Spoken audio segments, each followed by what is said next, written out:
I bet many of you today have heard the claim that the founders of the United States of America considered slaves, and blacks by extension, to be worth only 3/5 of a person and wrote it into the Constitution of the United States for that very purpose. I am here today to debunk that myth in today's 4-minute history.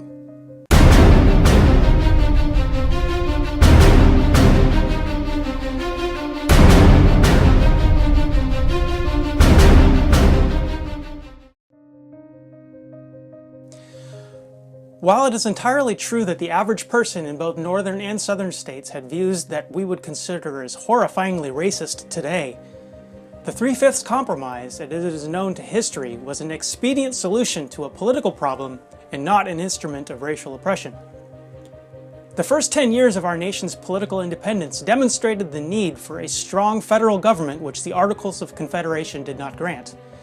How this new federal government would be organized, how the legislature would be structured, how population size would affect the representative body, and how taxes would be levied to pay off the substantial Revolutionary War debt were topics of great debate between the poorer, agricultural southern slave states and the more prosperous, largely free industrial northern states.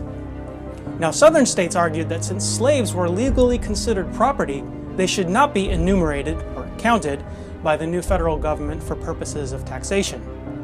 Also, since the proposed constitution allowed states to determine themselves how to enumerate their own populations for the purposes of the census, they should be allowed to count slaves.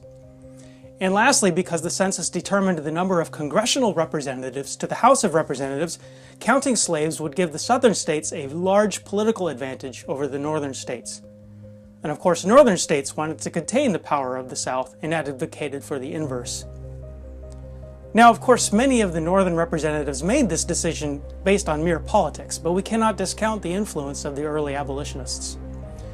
Now, James Madison, the 4th President of the United States, and a very influential figure upon the proposed Constitution, wrote a series of papers in defense of the document called The Federalist.